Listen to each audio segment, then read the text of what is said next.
And welcome into the First Call podcast presented by First Bet and Express Bet. Jeremy Plonk alongside Jeff Siegel. Each week we handicap 8 stakes races for the weekend. And Jeff, since the Belmont Stakes, this is the best weekend on the calendar. We've got opening day today as we record on Friday at Del Mar. It's second weekend of action at Saratoga, and it's Haskell Day at Monmouth Park. What a great day of racing we've got coming up on Saturday.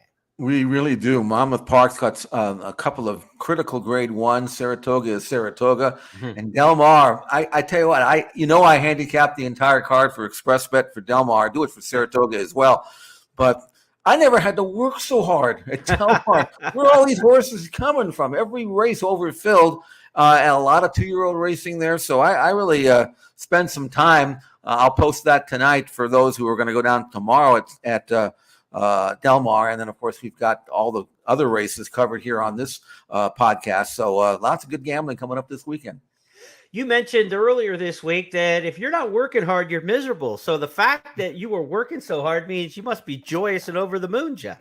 I am absolutely thrilled. I couldn't be happier. I mean, I was spending all night handicapping. I was in my element. I was in my comfort zone. Hopefully I'll pick some winners, but these are good races around the country that I've also looked at, and you have as well. A couple of stakes at Saturday at Saratoga, Monmouth, we mentioned, Del Mar with a couple of good grass races there. And although we're not going to be doing any Sunday racing on this podcast, there's good racing on Sunday as well around the country. So great weekend fitting for this time of the year in midsummer. Looking forward to great racing, not only here at Del Mar, but at Saratoga as well. Yeah, the fourth quadrant of the weekend is Woodbine, right? It's Woodbine Oaks and Plate Trial Day on Sunday north of the border. So like you mentioned, a lot of great racing all the way through Sunday. We mentioned it is opening day at Del Mar today, 2 o'clock local first post time for this Friday card. Later Friday cards throughout the meet will start a little bit later in the day, but that 2 o'clock Pacific post time for Del Mar today includes a special promotion when you bet with First Bet and Express Bet, a $10 money back special on every race opening day at Del Mar. That means if your win bet finishes second or third, you get up to $10 of your bet back in the form of wagering credits after the fact. So play Del Mar today, and you got a safety net to play with in today's action. Also, for Friday, horse players want to let you know there's a nice carryover in the late pick 5 today at Colonial Downs. More than 33,000 in the carryover there. Straight pick 5, not a jackpot bet. So extra $33,000 seated in the pool for today's action at Colonial Downs. If you're playing there, be sure to do so with First Bet and Express Bet. Time to get handicapping here on the First Call podcast. We've got 8 stakes to get to. The first is the Caress Stakes. It'll be race number 6 on the card at Saratoga on Saturday. Jeff, it was all upsets. We talked about this on our It's Official podcast on Tuesday, recapping opening week at Saratoga. It was stakes upsets left and right. 6 favorites of 7 went down. Can we get to the chalk, back to the winner's circle in the Caress Stakes? And we're going to venture a little bit off the beaten path. It won't be easy for the 9-5 morning line favorite, Roses for Deborah. She is moving up from Allowance Company, but she's an impressive daughter of Liam's Map. I mean, she's won 5 out of 7. Her last 2 were impressive, and she looks like she's found her niche as a late-running turf sprinter. Although she's got enough speed to lay fairly close, I don't think she'll be in the front in this race. She'll probably draft in behind Bubble Rock, and maybe Bubble Rock could actually get loose in the lead here and maybe be tough to catch. But the way Roses for Deborah has been going through her conditions, including this recent Belmont allowance win in which she ran 6 furlongs. I don't care if you're doing this downhill. It's fast, 106-4, career top 95 by her number. I think she might be good enough to step up to this level and win. Being a first-time stakes performer, let's give the fans a look at her in Allowance Company at Belmont. Inside it is Sister Annie. Roses for Deborah is squeezing on through now. Here comes Roses for Deborah, making the move to take the lead now. Majestic Doro runs in second. Mail Order with a late move on the outside. Roses for Deborah has a 3-length lead as they come on for the finish, and it will be Roses for Deborah and Joe L. Rosario. Rosario will be at Monmouth Park riding on the Haskell Day card. So Shed no tears for Roses for Deborah. She picks up Irad Ortiz Jr., so the rich get richer there, riding for Christophe Clement. Wakanaka is an interesting one in here, Jeff, for your former Team Valor syndicate. Wakanaka's horse turning back in distance. We saw Bill Mott kind of go sprint route, moving back and forth with some of his top turf sprinters earlier already in the season. Now Wakanaka makes that route to sprint, the mile now to the sprint distance of 5.5. Can she be sharp enough at 5.5, you think, here? I would have picked her if I thought there was going to be more speed in this race. But I will say this, because she's obviously going to come from way out of it. But she's got a great turn of foot. And here's the thing. As we record this, it's supposed to be raining perhaps today at Saratoga. Yeah. There may be some give in the ground. And if that's the case, it's going to help Wakanaka. If you look at her form in Italy, she actually won a couple of races on with give in the ground, and including a grade 3, a group 3 on soft ground. So, maybe that'll help. You never know. When that course gets just a little bit of water in it, it goes from rock hard to, normal, so to speak. And maybe even it'll be a little deeper than that. So I looked at her. I just wish there was a little bit more zip in the race, because it looks to me in a small field, Bubble Rock might be able to draft in and set a make the lead and go easy. And then maybe Roses for Deborah will be just behind her. And I just don't know if there's going to be enough heat up front to complement herself. But I tell you what, if she's 8-1, she's worth that. A little bit of a gamble. Wakanaka definitely has a look. The Mott horse I was trying to think of was Casa Creed, right? Who's been going sprint route successfully. He's managed his career beautifully. Now they'll try to do it with Wakanaka for the same connections. Coming up, you mentioned that the turf course was expected to get a little rain today. They are off the turf today at Saratoga on Friday. Again, we record our podcast on Friday for Saturday's races, but Friday's action at Saratoga is off the turf except the Lake George Stakes, which is staying on the grass. So as you mentioned, we'll want to keep an eye on the course conditions, as you always do at Saratoga. Saturday's big race at the Spas, the Coaching Club American Oaks, $500,000 purse, grade 1, 1.1 miles. It's one circuit around the 9 furlong oval there at the Spa. Wet Paint is in there. Gambling Girl is in there. Hoosier Philly's in there. So we've got some named players. And Gambling Girl, coming out of a second place finish in the Kentucky Oaks, has one of the marquee performances of this group. And they're into the stretch of the Kentucky Oaks. And Pretty Mischievous has taken the lead on the outside. The Alice Look is trying to put in a run as they come into the final furlong. And here comes Gambling Girl. And she's coming with a rush in the center of the track. Pretty Mischievous to catch. Gambling Girl to the outside. Coming after her. Gambling Girl and Pretty Mischievous. These two down to the wire. Pretty Mischievous, Gambling Girl. Pretty Mischievous wins the Kentucky Oaks. Gambling Girl was second, then Wet Paint, followed by the Alice Look and North Leader. The final time was 1:49.77 seconds.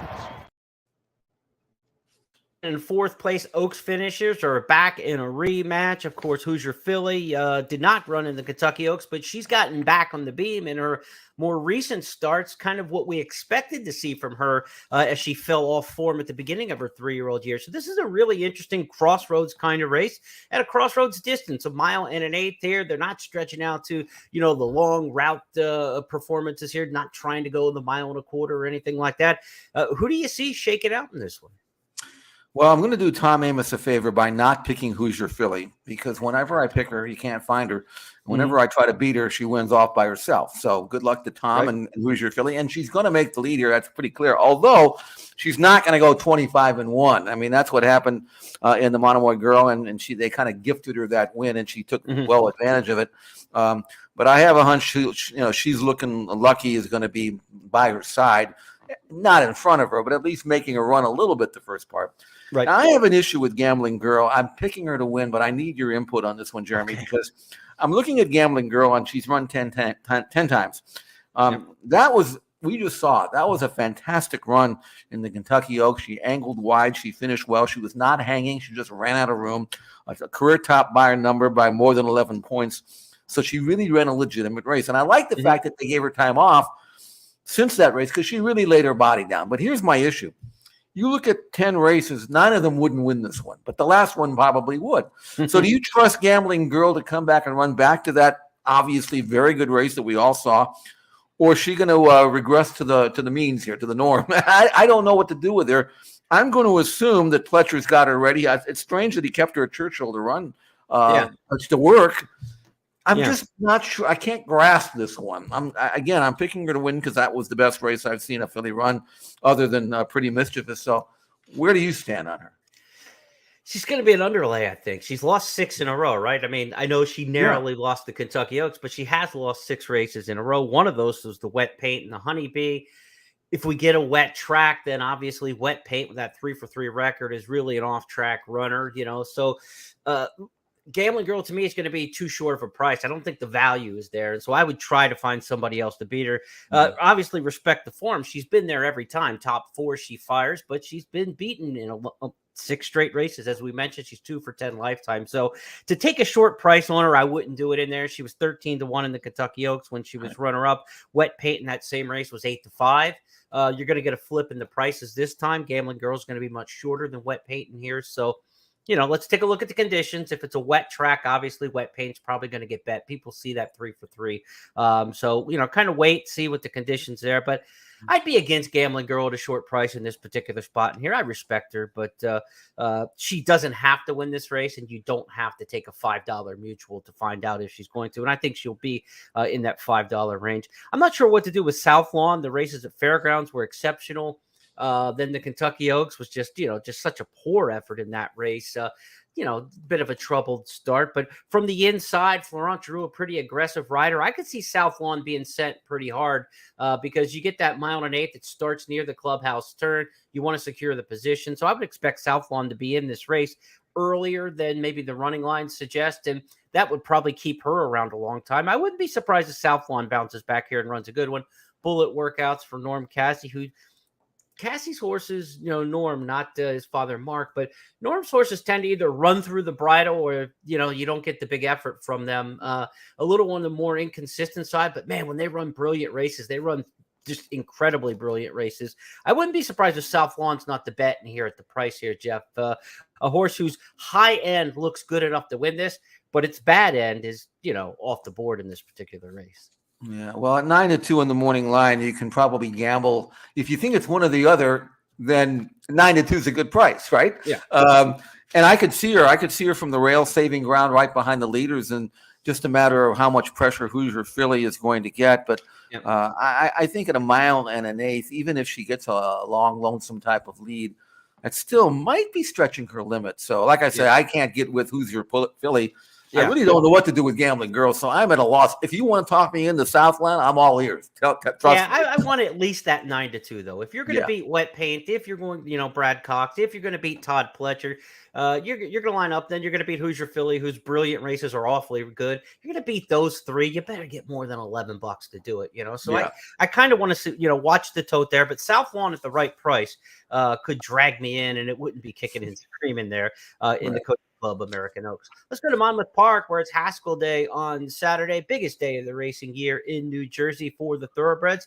We're just a couple weeks away from the Hambletonian for the harness runners as well. So big month of action in the state of New Jersey. Huge stakes card, 14 races, I believe 6-7 stakes on the program in all. An all stakes pick 4 is part of that. The late pick 5's not all stakes, but it'll be the final 5 races on the card for that late pick 5, but the all stakes pick 4 will wrap up with the Haskell. We'll talk about some of those races 9, 10, 11, and 12. The Haskell is the 12th on the program. But the first of our stakes that we'll talk about is the Monmouth Cup. Earlier in the card is the WinStar Matchmaker Stakes. So we have stakes action beginning in race number 5. Our first handicapping chore will be the 8th race on the card. It is the Monmouth Cup, and at 1 1/8 here, these are the older horses. And Jeff, maybe these horses headed towards the Whitney at Saratoga, they wheel back to a race like that. We don't have the deepest field in here for $400,000. It looks more like a grade 3 field than the purse, I would say, at $400,000. But we do have Proxy in here, and he's a legit grade 1, grade 2 type. He really has only himself to beat here. I tried to beat him. I looked at him. Okay, he's 3-5, so maybe I can find something I like at 5, 6, 7-1. I went through every horse, and as I got deeper and deeper into the field, going down to number 7, Wayland Springs, I figured I think I'm in trouble here because I can't find anything I like. You're flipping for another page, hoping there's another page of horses. Exactly. Now we're done here. You're right. So I ended up with Proxy at 3-5. Not the kind of horse that I would ever take at 3-5. Although I may have been a little too harsh on him. I mean, he's been first or second 11 out of 17 times, 5 wins. Was a Group 2 winner 2 races back at Oaklawn. Before that, got beat in neck in my backyard in a San Diego handicap. Certainly ran well, and his buyer numbers just dwarf the rest of them. I'm afraid I can't beat him. I can't bet on him. I can watch him, and then hope that he does well for Michael Stidham. But to me, it's really up to Proxy not to come down to the other's level and just show up and run his race, and he's going to win. Couple trainer notes in here. Jamie Ness red hot in the Mid-Atlantic this week, doing some stats earlier in the week. He's got Calibrate in here. If you're going to try to find maybe a horse to go with, Proxy in here, maybe Calibrate to look at. And Anti-Gravity, just want to mention Dan Ward, now the trainer of record of this one, former with the Jerry Hollendorfer barn.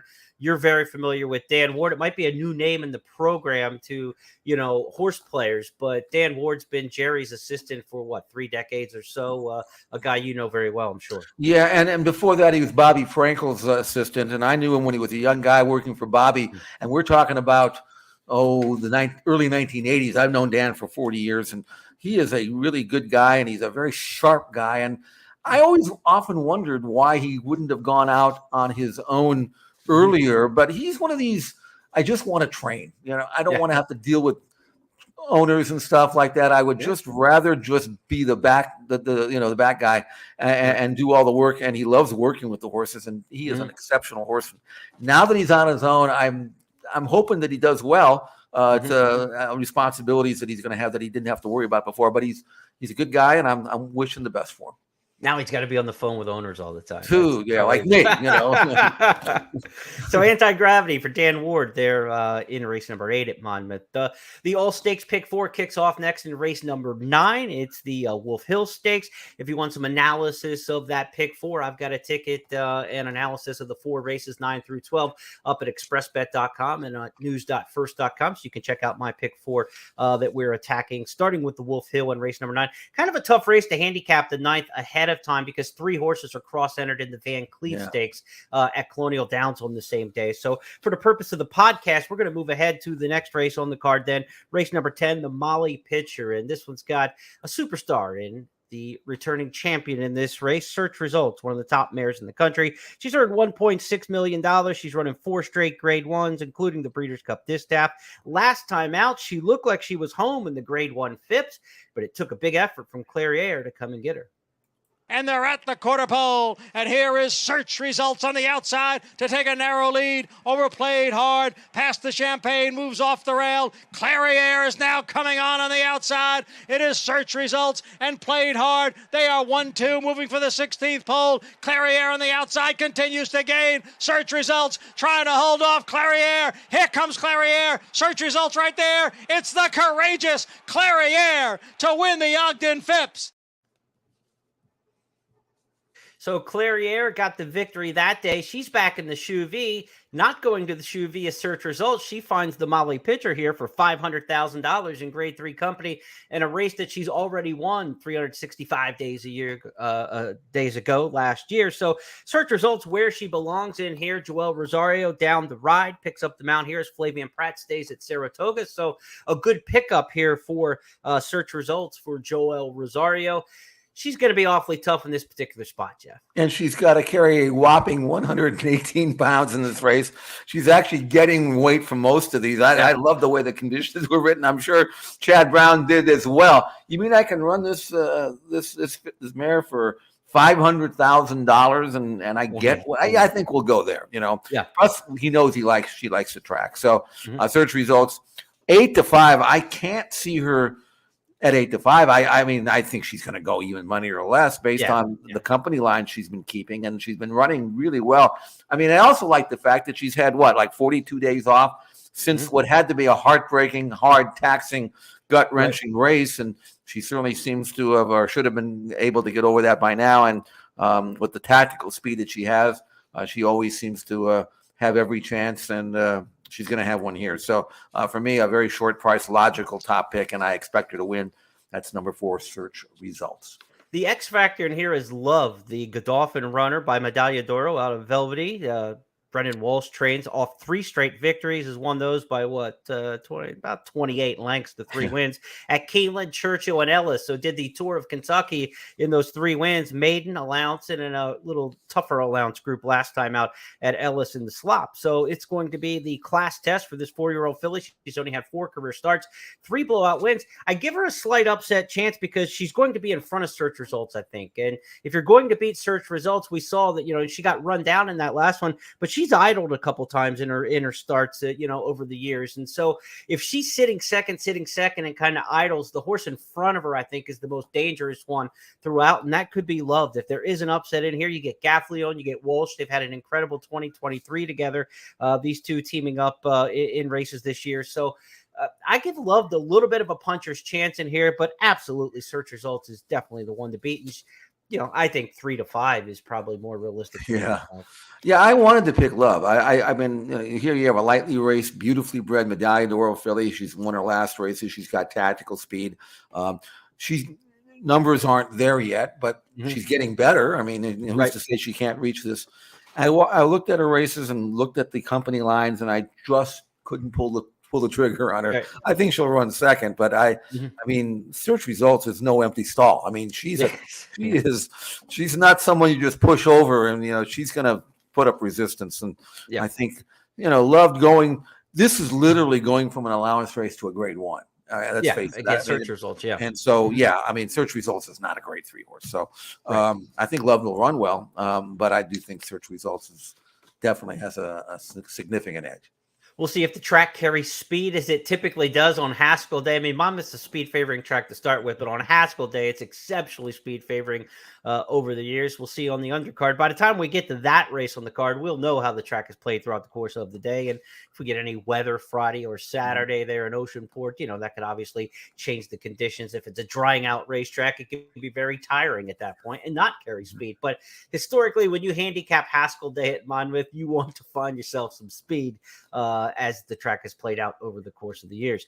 Next up on the schedule, we will stick to Monmouth and go to the United Nations onto the grass course here at 1 mile 3/8, 11 furlongs on the grass, $600,000 Grade 1 UN. Catnip won the local prep, the Grade 3 Monmouth, and a couple horses who have run well over the course are back in this one. And we've got Red Knight, the veteran $1.7 million earner, making another start in Grade 1 company. He won the Man Award 2 starts back, coming from well off the pace. So some divergent styles in here, but there's not a ton of pace in this race for a horse like Red Knight, who comes from so far behind. And Monmouth, again, like the main track, the turf course plays a little more speed friendly than a lot of grass courses do. It's not one of those big, long, lush, deep turf courses, kind of shorter crop. They get over it quickly. So I like a horse who's got a little bit of pace or a chance to at least be in the mix at Monmouth. I'm going to take a shot against Red Knight in here, who's probably going to go favorite. Planetario, a horse from Southern California, Jeff, should like this firmer Monmouth turf course, getting over the top of the ground as he did in your backyard at Santa Anita. This course should play very similar to what it did out west. Yeah, I really like him. And I was at Santa Anita on Sunday on the apron during the morning, where I run into all the trainers and I can grill them, which is always a kind of an edge sometimes, I bet they love that. Well, it's more friendly than anything else. But I had said to Richard, I said, I really love the way Planetario won the San Juan. And he said, I said, are you going back to the United Nations? He says, yeah. He says, he's never been better. He's doing great. I just hope he's good enough. And I said, Richard, you don't have to hope he's good enough. He is good enough. Yeah. Trust me. The way he's come around now, he's a 5-year-old, but he's not really even 5 yet, because he was bred on Southern Hemisphere time, and he's only had 11 starts. So he's one of these imports that's really got his whole life ahead of him. I mean, he's that good. He had won his, I think it was 5 out of his last 6 starts before he came up from Brazil. And look, you could be the best horse in Brazil and be like the best horse at, Charlestown, because you never know what you got there, but occasionally you're going to get a really top world-class horse there. And I do think Planetario is on the verge of doing that. Now, he doesn't have a lot of early speed, but he's got a great turn of foot. He can really quicken. And if Mike Smith has him within range, which I'm sure he will be from the quarter pole home, I think Planetario is going to exert his superiority just as he did in the San Juan. Well, let's go back and take a look at that and let fans know this is a 1.75 miles, the San Juan Capistrano. We're only going to 1.3 miles, only a 1.3 miles in the UN. But watch the acceleration, as Jeff said, turn of foot with this horse, Planetario, at the end of a 1.75 miles. This looks like a horse coming home in a mile. Watch this turn of foot. Planetario's had a good run, swings to the outside third. Awfully Naughty still with 5 to make up as Planetario storms to the front in the San Juan Capistrano and is opening up with authority. Planetario and Hector Berrios sizzling home to air it out in the San Juan Capistrano.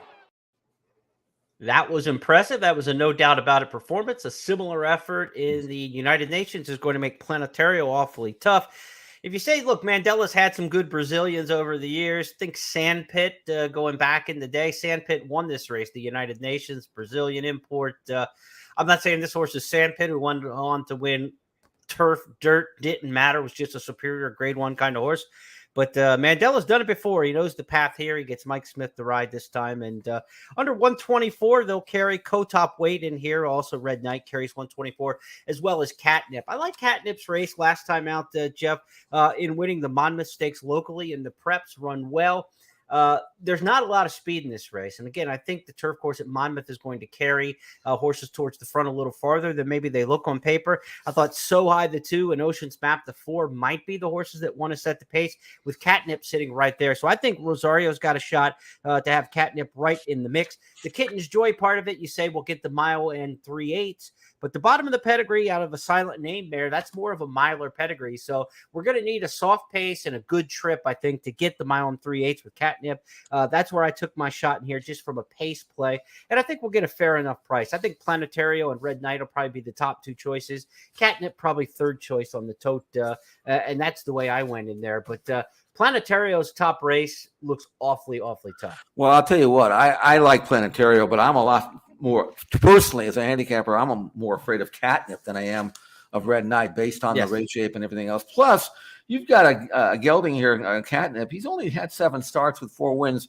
He's just starting out. I mean, I don't know. I mean, his buyer numbers are rising with every start. I mean, he's got that good stalking style. I think he could make the lead here if they want him to. But to me, his turn of foot at shorter distances are very impressive. Now it's just a matter of whether he can get a 1 3/8. I can't see why he wouldn't. To me, it's a 6-3-3-6 with Planetario, my main push. But this is an intriguing, interesting addition to the United Nations, because a lot of times you get these old horses in here that been around forever, like the favorite. But these are fresh horses. These are horses that maybe they're good now. They might even be a lot better than just good in about 3-4 months from now. So it's a great race to not only to bet on, but to watch as well.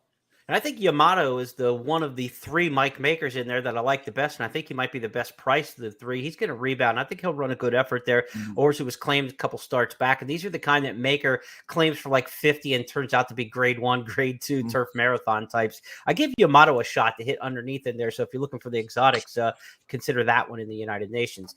Next up for us is race number 12. It's the Haskell Stakes, $1 million.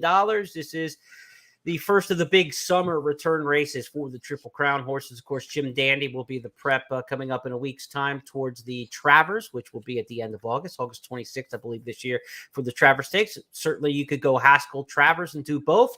That's what they're trying to do with the Kentucky Derby winner Mage. It was announced Tuesday, just 24 hours before the entry deadline, that they'd go ahead and enter Mage in the Haskell Stakes as a prep, and the prep for the Travers Stakes. And just the outward notation of the word prep in $1 million race, Jeff, makes you wonder, is Mage at his peak here for this particular spot? They're already couching and, softening the blow a bit that he may not be ready to run his best race. The one thing in Mage's camp is he's a great finisher, and this race has a lot of speed to it, so he's going to get the right pace set up in the Haskell. Is he fit enough? Is he strong enough? And is he good enough to take advantage of it? Let's start the conversation with the Derby winner, Mage. I think Mage is, I think they're obviously the goal is the Travers. And I think if I'm the connections, I'm saying we really want to win. You never want to get the Kentucky Derby winner beat after he won the Derby, especially with this Eclipse Award still up in the air. So you don't want to have any losses. But I think they're probably thinking that if this is the best way to get him to the Travers. And if we sacrifice this race but win the Travers, then we've won the maybe we've won the war, because you win the Derby and the Travers. That's a hard thing to knock on the resume. Right. But as a gambler, I'm going to say to myself, let him beat me. Now, if you like 3-1, you figure, hey, 3-1 on the Derby winner is pretty good. And that's true. But I also have a little bit of a notion here that I'm not sure the pace is going to be as fast as you'd think that it would be, because I think what's going to happen here is I don't think they're going to send – I know they're not going to send Go Rocket Ride. He's been working behind horses, and he won the Affirm from off the pace. And what I liked about Go Rocket Ride is he switched off so beautifully. He didn't pull. He didn't do anything wrong. I'm not sure if he beat a whole lot in that race, but he's coming, but I don't think he's quite there yet. Okay. Then you have Extra Anejo, who you like, I like, everybody likes. I actually think he might find himself on the lead here, and here's the reason. And I want to show you this, because Arabian Night, even though he's been a front runner, he's outside of Extra Anejo. And the way Bob has been training him, and you can see him, he's 10 lengths behind his workmate. This is a horse that can switch off as well. I mean, watch this workout, Jeremy. He just storms home, but he does it the right way. He didn't try to go after that horse until he was chirped to, and watch him take off in the final furlong. Yeah, and this is what you want to see, right? This is the pounce, and this is the stride. He's reaching out. Now, we've always said this with Arabian Night. He's a bit of a paddler, right? Look with that front left, and it's kind of moving all around and that sort of thing. But this is what you want. This is the patience and the attack, and, working out into the far turn. This is a typical Baffert 6 furlong, two-turn work almost, as you call it, right? He works 6 furlongs all the way through the clubhouse turn, so it's almost like a two-turn workout with only going the 6 furlong distance. Very good work there from Arabian Night. And the fact that Baffert's coaching him to sit and wait behind horses tactically tells you that's probably what they're going to try to do in the race, right? Exactly. And the comments from Baffert about Extra Anejo, he thinks that horse could be a potential star. So I think that's the one he fears. And as you mentioned, he may be the one to get the lead. So don't go out there and battle Extra Anejo off a 6-month layoff and go hell's bells and then have nothing left. Sit off of him and then try to pounce on him. So tactically, I think you've got this surmise properly, that I think the Baffert camp believes Extra Anejo is fast. They're going to let him go, and they're going to try to sit and pounce against him. Now, whether any of the other horses can get up into that mix, How Great Is Nate, Go Rocket Ride, Awesome Strong, those would be the other logical horses that might try to get up to the front. But it seems to me Extra Anejo's brilliance is stronger than those horses, and he should make the front in here if that's the way they want to go with it with Tyler Gaffney. Yeah, and because he's drawn outside of him, I think the strategy dictates itself where, okay, we're already outside of him. It's a mile and an eighth. I don't want to rip Arabian Night's guts out by going head and head or having to have to deal with a 45 and change half. Well, I've been training him to sit off the leaders. He shows me he can do that. He wants to do that. He's cooperating. He's learned his lessons well. And boy, has he trained well. That was an easy work. It was 3/4 and 11 flat. So it wasn't like it was like 14 or anything.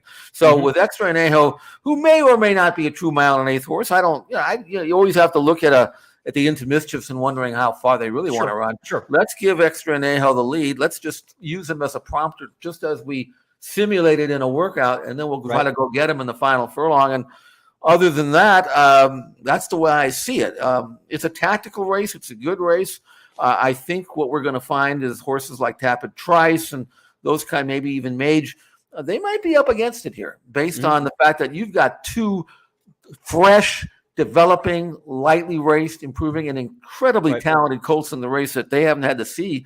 I just think it might even be a parade. Extra Anejo in front and Arabian Night sitting behind him, and that's the race. I'm intrigued by the workouts in here, not only the one that you showed, but the pattern and the spacing of the workouts, the amount of workouts. Look, the Mage camp has already said, we're gearing towards the end of August, right? So he's only got 4 workouts since the Preakness Stakes. Tapit Trice has only worked 3 times since the Belmont. There was no work between June 30th and July 15th, unless the clockers missed it. But even at that point, you're only looking at 4 works since the Belmont. Not a lot of activity there. I like that Go Rocket Ride, who ran June the 4th in the Affirmed, has worked 5 times right on cue. This looks like intent, right? They aimed for the Haskell. The goal was there. He's worked strong. He's worked right on pattern. He's had more work towards this race. It feels like Go Rocket Ride is in the Haskell for his summer specialty, right? Yeah, this is it. absolutely. He's not a 1.25 mile horse. So he's probably going to give the best performance he can. Whether it's good enough or not, we'll find out. But as far as trainer intent goes and that workout tab and the spacing and everything, I really like what I see from Go Rocket Ride in this particular spot. And with everybody else, there's questions, right? They're all coming back from something. This looks like his race, right? I mean, when you saw him in the San Felipe earlier this spring, were you saying Kentucky Derby horse with him as fast as he was? Maybe not. Mandela's not one to push. 1.125 miles for $1 million. That horse, that's like the goal, right? It doesn't get any bigger than 1.125 miles for $1 million. There's nothing to run for in California. So like in March, you would have said Go Rocket Ride is a Haskell horse. And they got him here with the prep, 5 workouts right to it. If he's good enough, he's good enough, but you can't argue with the planning here whatsoever. I mean, it has come right on cue for him, and we'll see if he can get it done. I think this is an interesting race. It's a race where I think you can use a few horses in here. I don't have a strong opinion. I wanted to make this the Express Bet race of the week, and I was twisted in knots. I couldn't come up with one in here that I liked more than many of the others. Extra Anejo, Go Rocket Ride look like horses who kind of belong here and were aimed here. Arabian Night has the obvious brilliance. He may have been the Kentucky Derby favorite. If he got one more start in him, he was maybe going back to the Rebel Stakes at Oaklawn before they pulled the plug on him after the Southwest. He was on par maybe to be the favorite for the Kentucky Derby. So there's a ton of talent there. Really interesting edition of the Haskell Stakes. Can't wait to see it on Saturday. It'll be race number 12 on the card at Monmouth Park. Let's switch gears now and go to Old Del Mar by plane, by train. I don't know. How do you get there, Jeff? By Tesla? By Tesla, yes. And I go Highway 15 to avoid all the traffic going down there. And because I have a Tesla, I can drive in the fast lane, so to speak, the carpool lane. So it's a very, very pleasant. That's by the way, the advantage of having an electric car. They let you go in the fast lane. I love driving down there. It used to be terrible. You go on that 405 and you're stuck in the traffic. And now I take where I live, it's just as fast to go inland and on that fast lane. It's a beautiful drive. I was actually thinking, and still am thinking about driving down today and then coming right back. But I'll see how I feel like in about an hour if I'm motivated enough. Otherwise, I'll be going down for the weekend. But no, I can't wait for Del Mar. And a great card today. And by the way, one thing I wanted to throw in real quick. Anybody who really who is tempted to bet on Go Rocket Ride, take a look at how Mr. Fisk does today in the Oceanside. Okay. I think he's 8-1 in the morning line for Baffert. It's a grass race, so it's kind of apples and oranges. But I think that horse got a chance at a price, and if he runs well, that certainly would promote Go Rocket Ride because Go Rocket Ride handled him pretty easily the other day. But I think Mr. Fisk is okay, so we'll see. And that's part of that Del Mar opening day card again, where we've got the money back special up to $10 back on your bets with First Bet and Express Bet on Friday's card at Del Mar. So be sure to check that out. Jeff gave you Mr. Fisk there, maybe one to keep an eye on at Del Mar this afternoon. Saturday's card features the Osanitas Stakes in race number 7 and also the San Clemente in race number 9, pair of turf miles for us. Jeff, start us off in race number 7. Big field in here with some also eligible action. So capacity group expected in a good betting race in the Osanitas. It's a good betting race if you like something and if you have the good fortune to have whoever you bet on have a good trip, because when you run this many on that course, you're just holding your breath. There's so much speed in this race. I think Warren's Candy Girl, who is a 4-time winner over the Del Mar turf course, even though her recent form was below standard, but I think she's going to bounce back here. But she's a deep closer in a race with a lot of speed, and she is going to need luck. I mean, that's just the way it is. But when she's feeling good and she's right, she can win a race like this. But I could say the same thing about just about anybody in here. It's an amazing race because it's so deep. The full fields, 14 runners going a mile on grass. Man, just flip a coin, really. If you're playing a rolling exotic like a pick six, just allocate a lot of money for this race. You're going to need it. But I ended up with Warren's Candy Girl just because of the horse for course angle and the race shape angle, which should allow her to have every chance from off the pace.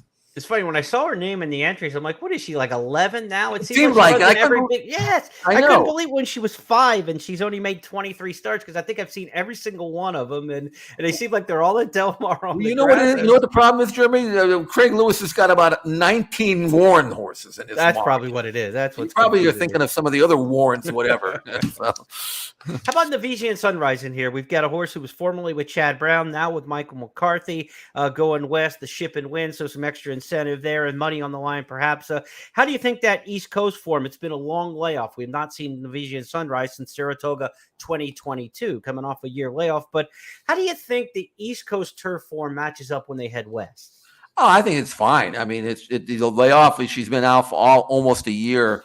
The works are on dirt, but they look pretty good. The 59 flat, a bullet work was good. That means she's cranked up. Now, I thought that she probably was most effective on the lead, but I noticed in her form that, no, I mean, she can sit 4th or 5th if she has to. 5-year-old mare, lightly raced with only 9 starts. Is she in the top 3 for my selections? Absolutely. There's not a doubt in my mind. And she gets Juan Hernandez, our leading rider. So I would suggest that Nevisian Sunrise has a big look in here. And she's got more tactical speed than Warren's Candy Girl. So maybe she can avoid the traffic and then have her chance. Saturday feature at Del Mar is the San Clemente, first of the big stakes races here in the meet. Grade 2, $200,000. These are the 3-year-old fillies. Prep race for the Del Mar Oaks in here. And Del Mar Oaks, of course, a grade 1 event. It features Anisette, second time in the U.S. for this British import. The first time she ran, you had to wait a while to find her. She's got 1 beat at the top of the stretch, the 8-horse to the inside. Watch this finish from Anisette. Luther is on the far outside. Unfaithful Ways. Glenall is in the mix, swinging to the outside for the drive.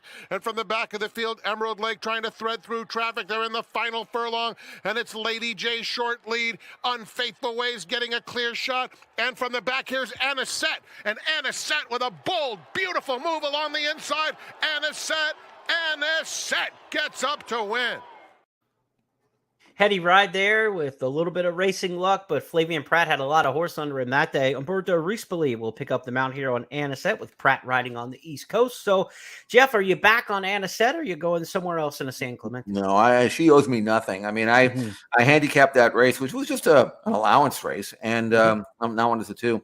But I had the good fortune of using the outstanding resources of ExpressBet and went back and watched her win at Wolverhampton, which we have in the library. And I said, oh, my God, this is a runner, and that was all weather. But, I mean, still, bred like she was, this was her first grass race that we just saw. And the one thing about her is that all Flavian can do, all he could do was guide her. He couldn't really ride her. He was steering her. So strictly on hand ride, and she was able to quicken like that. I don't know how fast she came the last quarter, but the leaders were 24-2, so she had to come in home in a very, very short 23, or maybe even quicker than that. And that was without really being aggressively ridden. She's trained well. Now, she's not a dirt horse, so she's not going to flash on the dirt, but she's fit. This was the race that Leonard was always going to point for after that. Inside 3-hole. Again, another race loaded with speed. Right. And I think Anisette, who is a relaxed, kind of a compact filly, but she can quicken when you ask her. And I think Umberto will just wait to the quarter pole and then let her, and hopefully she'll be able to get up in time. But 4-1 is about right. I'd like the 9-2 that we got in the allowance race, but I'm loyal. I'll stick with her and hope that she can win the San Clemente. There's a good amount of speed to set up for in here because there's a lot of dirt horses and dirt speed in this race. The one thing about Del Mar, for all of its greatness and all of its attraction, there is nothing for the 3-year-olds on the dirt, whether you're a colt or a filly, right? There's no Derby race or Oaks race on the dirt. Those are both turf races when you get to Del Mar. And so you've got some 3-year-old fillies like And Tell Me No Lies, Olivia Twist, Flying Connection coming out of 6th. She set the pace in the Kentucky Oaks last time. They're now all trying the turf, right? These 3-year-old fillies are trying to find where they fit on the grass. Here you have a proven grass horse. She's going to get that dirt speed in here, so that should set up, I think, for her off the pace. I'm really interested to see how Olivia Twist runs in here. She ran 5th, a nice even race last time out in the 8 Bells at Churchill. She was really good at Remington. I've got a little soft spot for those horses, obviously. But Todd Fincher, the New Mexico and Texas-based trainer, had her at Remington last year, won the Trapeze, the race that's the counterpart to the Springboard Mile at the end of the meet. She's a pretty nice filly, and I think she might fit on the turf here a little bit. She's by Mishawish and out of a War Chant mare. She's bred to be on the turf her whole career. She hasn't been a good even running sprinter, stretching out around 2 turns and getting turf for the first time. I'm going to give Olivia Twist a shot in here to be with Anisette, Jeff, as far as the exotics go, in what looks to be a really great betting race in the San Clemente. You realize that she's 50-1 on the morning line. I don't care. I know you don't. Are you kidding? Are you kidding? I am never afraid of a price, and dead on the board means alive to me. I never worry about what somebody else's odds are. To me, it's my opinion of the horse. So if nobody else likes him, I'm on an island, as I like to say, and I don't mind being on that island sometimes. No, I was bringing in there. Yeah, bringing you good news there with 50-1. I like that. I did not know that. Honestly, I print the past performances out when the entries come out, and oftentimes I do not see the morning lines until the day of. I don't even want to see the morning line. I want to formulate my own opinion, and then sometimes I said, man, I love this horse. This is great. They get the morning line, it's like 3-5 or something. It happens sometimes, yeah. But when you can get a big price, you take it. The way I look at it. Okay, so we've handicapped Monmouth, Saratoga, and Del Mar. A couple things I want to tell you about. First, 2 handicapping tournaments this weekend involving those 3 tracks. You got the $1,000 Haskell Challenge, a tournament that's run by Monmouth Park. It'll be on-track players at Monmouth, but ExpressBet is one of the online locations where you can play that tournament.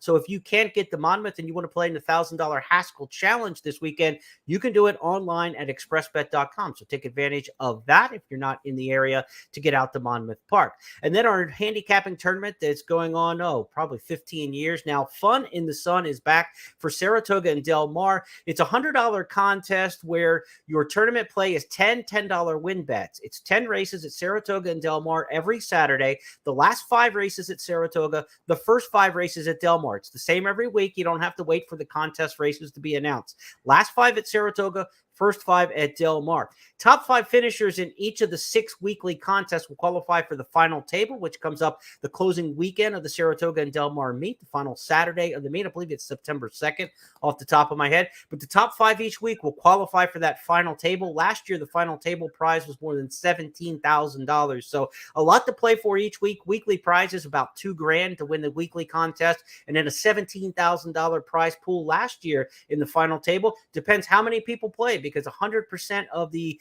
fees that go into the tournament, all are paid back either in weekly prizes or goes into a progressive jackpot. We'll update the jackpot each week.